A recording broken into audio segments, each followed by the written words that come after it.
মৃত্যু পর্যন্ত আপনি ইবাদত করতে থাকেন। ইবাদত করবেন কার? আরো জোরে বলেন, কার ইবাদত করবেন?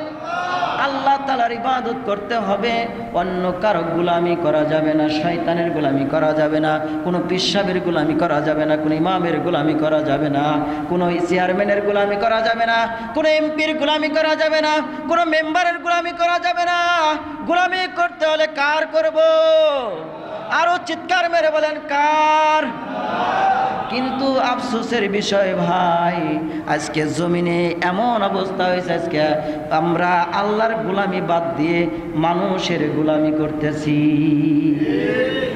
এক দল বলছে দিন ইসলাম চাই, আর এক দল বলছে না, দিন ইসলাম চলবে না, শরিয়া আইন আমরা বিশ্বাস করি না। একজন বলে শরিয়া আইন বিশ্বাস করি না, আর একজন তো বলেই ফেলেছে মৌলবাদ আমরা মানি না। যেই ব্যক্তি মৌলবাদ মানে না, মূল জিনিস মানে না, ইসলাম মানে না, কোরআন মানে না, বলেন তো আপনারা ফতোয়া দেন, সে কি মুসলমান আছে না নাই? যে ব্যক্তি শরিয়া মানে না, সে কি মুসলমান আছে না নাই? যারা মুসলমান যাদের ভিতরে নাই, যারা মুসলমান থাকতে পারে না, কোরআন মানে না, শরিয়া মানে না, এদের দলে যারা থাকবে, এদের পক্ষে যারা কথা কবে, এদের পক্ষে যারা রায় দিবে, তারাও কাফের, তারাও কাফের। এই কথাটা আমার আল্লাহ রাব্বুল আলামিন কোরআনে বলেছে।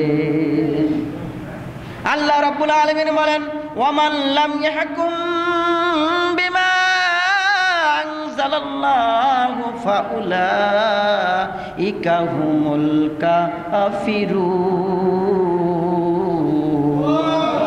আল্লাহ রাব্বুল আলামিন কুরআনুল কারীমে বলেন, মানুষ মরণশীল। মানুষ কি? আমার সাথে কথা বলেন, মানুষ কি? পৃথিবীতে থাকা যাবে? কেউ পৃথিবীর জমিনে থাকতে পারবে না। কেন থাকতে পারবে না? আল্লাহ তাআলা ঘোষণা করেছেন। আল্লাহ তাআলা বলেন, কুল্লু নাফসিন যায়িকাতুল মাউত, কুল্লু নাফসিন যায়িকাতুল মাউত।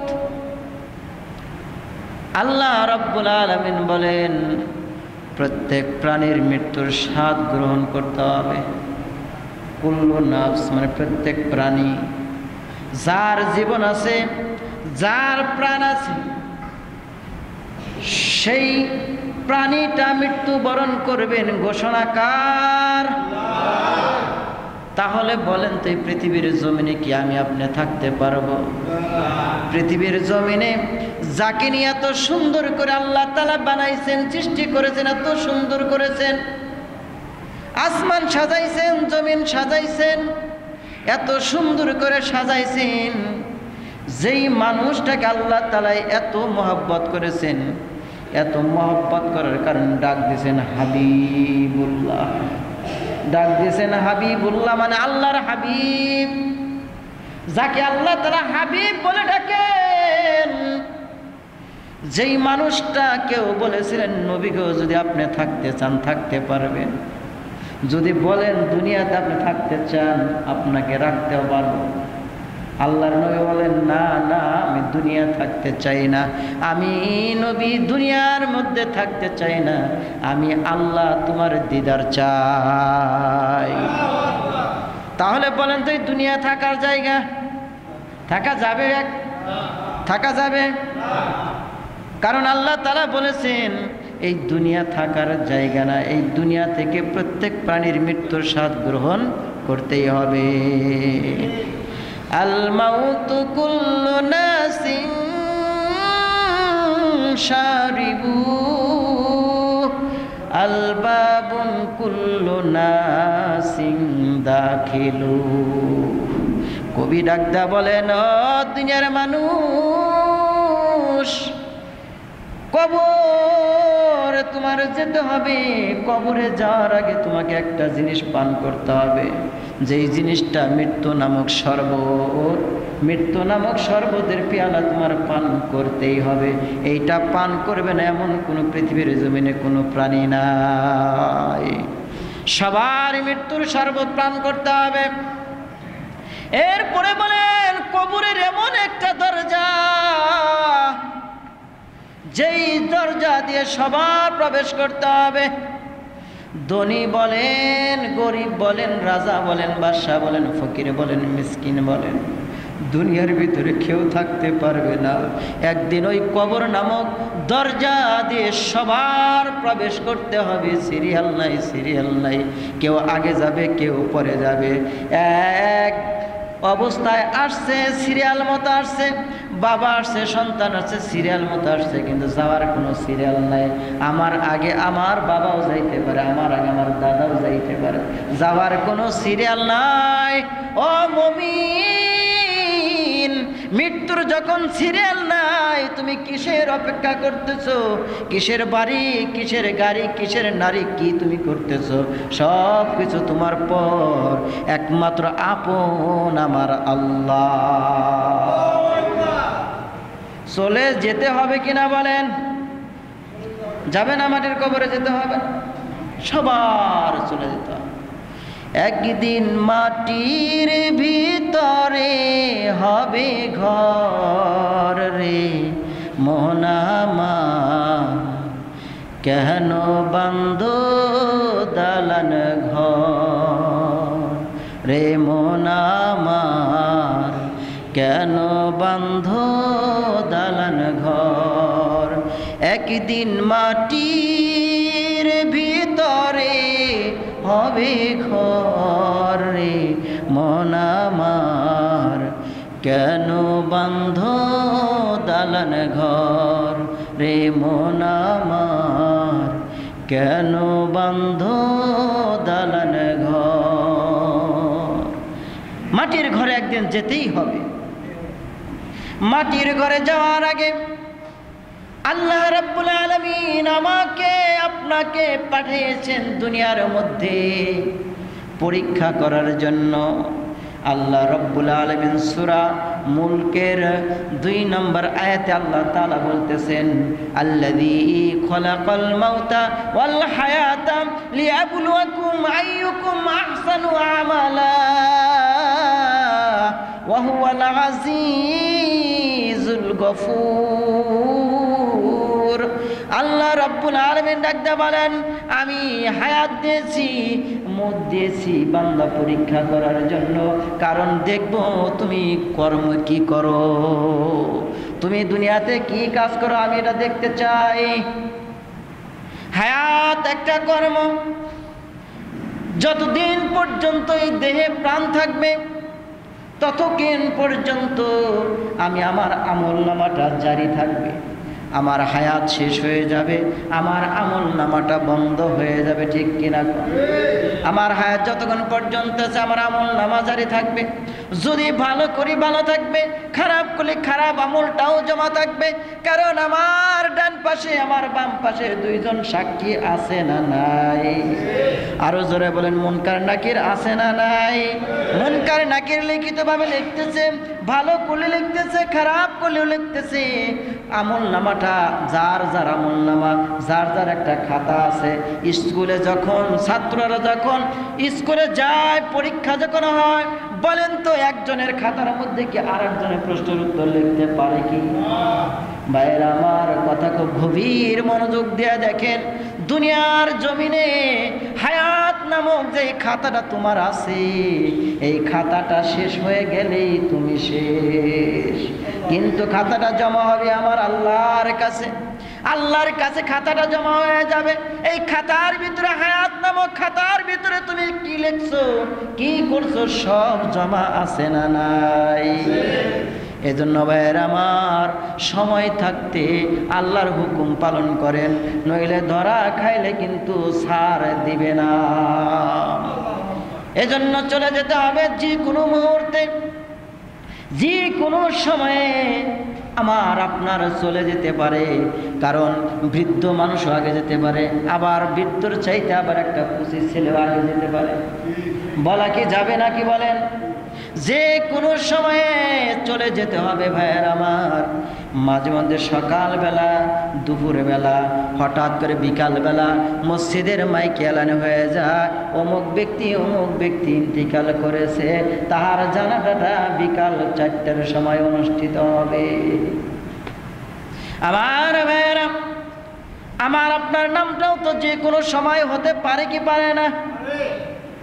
একদিন তোমারি নাম মসজিদে হবে এলান, একদিন তোমারি নাম মসজিদে হবে এলান। তৈরি থেকো, তৈরি রেখো, তৈরি থেকো, তৈরি রেখো, কবরের মাল সামান, একদিন তোমারি নাম মসজিদে হবে এলান। একদিন তোমাকে পরিয়ে কাফন, সঙ্গী স্বজন করবে দাফন, একদিন তোমাকে পরিয়ে কাফন, সঙ্গী স্বজন করবে দাফন।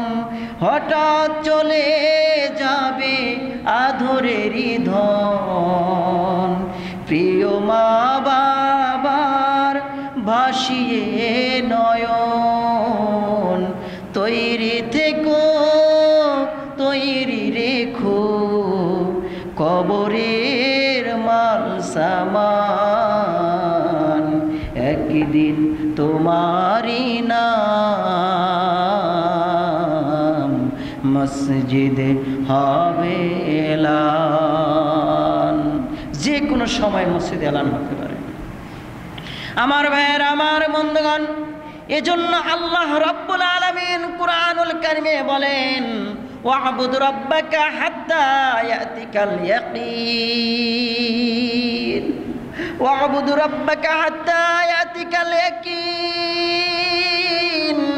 আল্লাহ রাব্বুল আলামিন বলেন, হাবিব আমার, বন্ধু আমার, মৃত্যু পর্যন্ত, মৃত্যু অবধি পর্যন্ত আপনি আমল করতে থাকেন, আপনি আমল করতে থাকেন। মৃত্যু পর্যন্ত আপনি ইবাদত করতে থাকেন। ইবাদত করবেন কার? আরো জোরে বলেন, কার ইবাদত করবেন? আল্লাহ তাআলার ইবাদত করতে হবে। অন্য কারো গোলামি করা যাবে না, শয়তানের গোলামি করা যাবে না, কোনো পিসাবের গোলামি করা যাবে না, কোনো ইমামের গোলামি করা যাবে না, কোনো চেয়ারম্যানের গোলামি করা যাবে না, কোনো এমপির গোলামি করা যাবে না, কোনো মেম্বারের গোলামি করা যাবে না। গোলামি করতে হলে কার করব? আরো চিৎকার মেরে বলেন, কার? কিন্তু আফসোসের বিষয় ভাই, আজকে জমিনে এমন অবস্থা হয়েছে, আজকে আমরা আল্লাহর গোলামি বাদ দিয়ে মানুষের গোলামি করতেছি। এক দল বলছে দিন ইসলাম চাই, আর এক দল বলছে না, দিন ইসলাম চলবে না, শরিয়া আইন আমরা বিশ্বাস করি না। একজন বলে শরিয়া আইন বিশ্বাস করি না, আর একজন তো বলেই ফেলেছে মৌলবাদ আমরা মানি না। যেই ব্যক্তি মৌলবাদ মানে না, মূল জিনিস মানে না, ইসলাম মানে না, কোরআন মানে না, বলেন তো আপনারা ফতোয়া দেন, সে কি মুসলমান আছে না নাই? যে ব্যক্তি শরিয়া মানে না, সে কি মুসলমান আছে না নাই? যারা মুসলমান যাদের ভিতরে নাই, যারা মুসলমান থাকতে পারে না, কোরআন মানে না, শরিয়া মানে না, এদের দলে যারা থাকবে, এদের পক্ষে যারা কথা কবে, এদের পক্ষে যারা রায় দিবে, তারাও কাফের, তারাও কাফের। এই কথাটা আমার আল্লাহ রাব্বুল আলামিন কোরআনে বলেছে। আল্লাহ রাব্বুল আলামিন বলেন, ওয়ামান লাম ইয়াহকুম বিমা আনজালাল্লাহু ফাউলাইকা হুমুল কাফিরুন।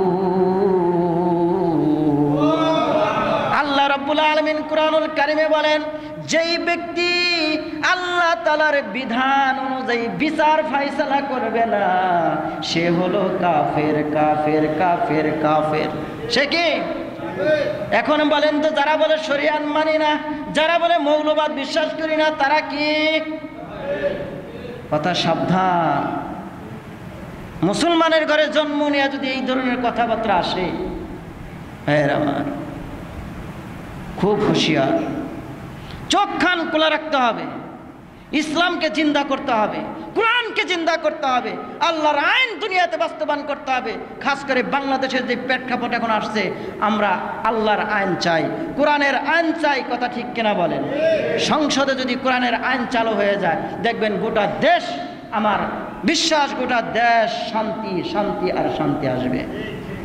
আজকে কোরআনের আইন নাই বিদায়, আজকে আল্লাহর হুকুম নাই বিদায়, আজকে আমাদের সংসদ থেকে গ্রাম পর্যন্ত অশান্তি আর অশান্তি। স্ত্রী শুনে না স্বামীর কথা, স্বামী শুনে না স্ত্রীর কথা, স্বামী সন্তান শুনে না মা বাবার কথা। ঠিক কিনা বলে? কেন শুনে না? ইলমে দ্বীন শিক্ষা করে না।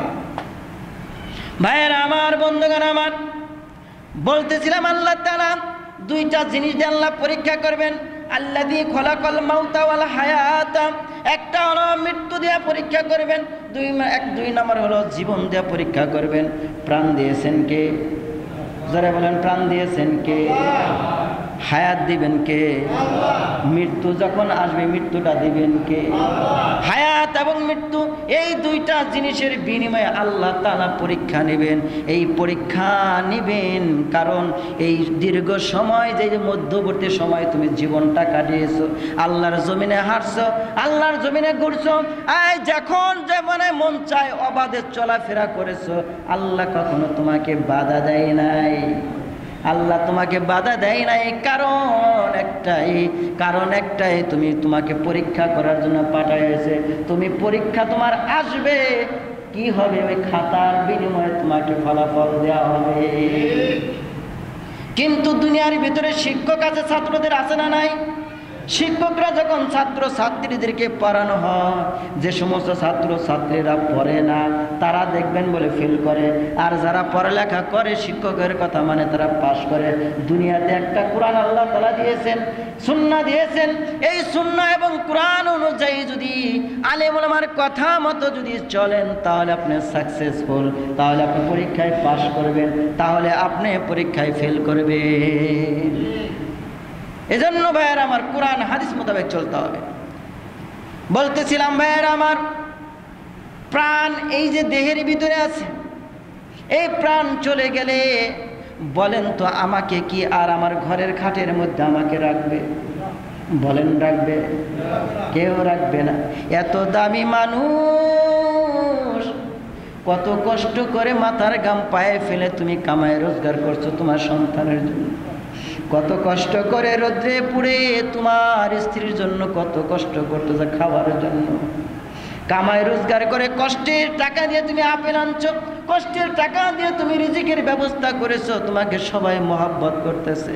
কিন্তু হায়াত শেষ হয়ে যাওয়ার সাথে সাথে মহাব্বত শেষ, হায়াত শেষ হয়ে গেলে তোমাকে ওই খাট থেকে নামিয়ে দুয়ারে নামিয়ে দিবে।